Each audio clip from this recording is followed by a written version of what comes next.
मसालों के एक्सपोर्ट में भारत को अब चीन की चुनौती मिल रही है। भारत के कुछ एक्सपोर्ट बाजारों में चीन ने भी मसालों का एक्सपोर्ट शुरू कर दिया है। चीन खासकर लाल मिर्च और जीरे का एक्सपोर्ट कर रहा है। इसके लिए चीन ने अपने यहाँ लाल मिर्च और जीरे की खेती बढ़ाई है। दुनिया भर में अभी तक भारत मसालों का सबसे बड़ा उत्पादक और एक्सपोर्टर बना हुआ है।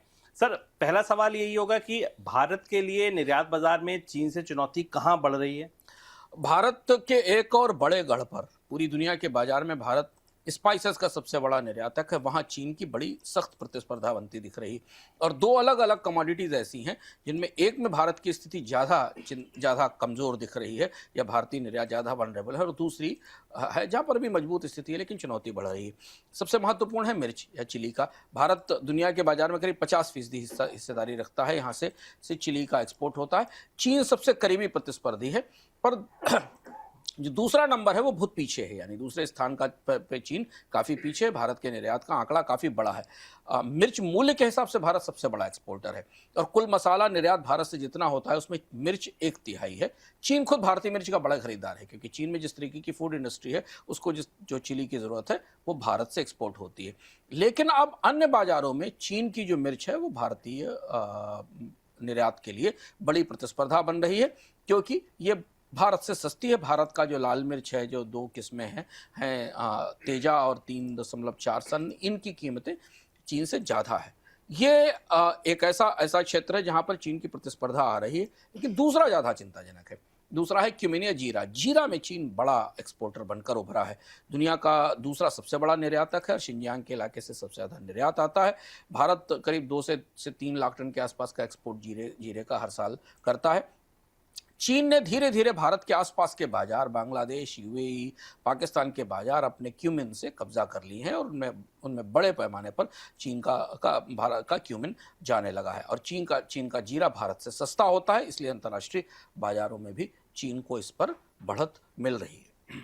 सर, एक और सवाल ये था कि स्पाइस एक्सपोर्ट के लिए इसका कितना मतलब है, क्या भविष्य है, क्या चुनौतियां हैं? सरकार को नए सिरे से सोचना पड़ेगा क्योंकि मिर्च के बाजार में भारत को मजबूत बढ़त है, लेकिन क्वालिटी को लेकर तमाम इशू उठते हैं। भारत के जो पैक्ड मसाले हैं उनको लेकर अंतर्राष्ट्रीय बाजारों में प्रतिबंध लगाए जाते हैं। पिछले साल हमने देखा था भारत के 2-3 ब्रांड्स के ऊपर सवाल उठाए गए थे। जो रॉ मसाले जाते हैं उनमें मॉइस्चर के बड़े इशूज़ होते हैं जिस पर शिकायतें आती हैं।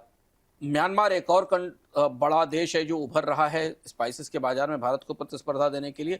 जीरे के मामले में ज़्यादा चिंताजनक स्थिति है। बाजार ये बता रहा है कि जीरे में चीन आने वाले 1-2 साल में भारत से आगे निकल जाएगा क्योंकि भारत के पास कोई जीरे की ब्रांडिंग नहीं है, भारतीय जीरे की ट्रेसिबिलिटी नहीं है। जैसे कि आप बासमती की ब्रांडिंग करते हैं, एक ऐसा एग्रीकल्चर प्रोडक्ट है जिसका या स्पाइसेस प्रोडक्ट है जो भारतीय जीरे के नाम से नहीं बिकता। भारतीय मूल का जीरा बाजार में अलग से पहचाना नहीं जाता, इसीलिए कीमतों के मामले में चीन का क्यूमिन सस्ता पड़ता है। तो यहाँ स्पाइसेस बोर्ड को नए सिरे से दखल देना होगा क्योंकि स्पाइसेस भारत के पास निर्यात की क्षमताएं बेहद सीमित हैं। कुछ ही उत्पाद ऐसे हैं जो दुनिया के बाजारों में भारत से सबसे बड़े पैमाने पर जाते हैं, उनमें स्पाइसेस भी हैं।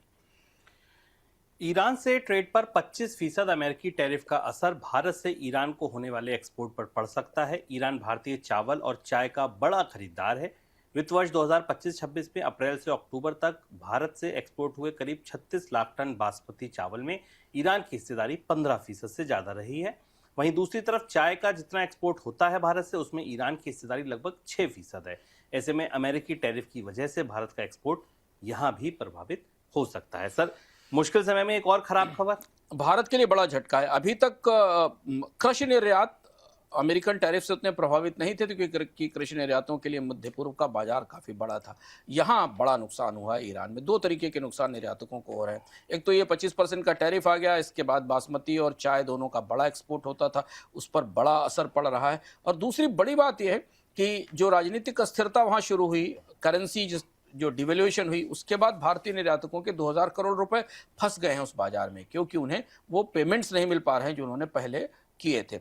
और ये ज़्यादा चिंताजनक बात है निर्यातकों के लिए कि एक तो बाजार भी छोटा, ऊपर से ये पेमेंट फंस रहे हैं। करेंसी डिवेल्यू होने के कारण और ज़्यादा चुनौती आ रही है भारतीय निर्यातकों को बाजार में से अपना पेमेंट ले पाने में और वहाँ निर्यात कर पाने में। और डोनाल्ड ट्रंप ने 25% टैरिफ के साथ अब शिकंजा कसना शुरू कर दिया है। उनके निशाने पर फिर वही देश हैं चीन, ब्राज़ील, रूस और भारत जो कि ईरान के सहयोगी हैं। चीन को भी इन टैरिफ का बड़ा नुकसान उठाना पड़ेगा।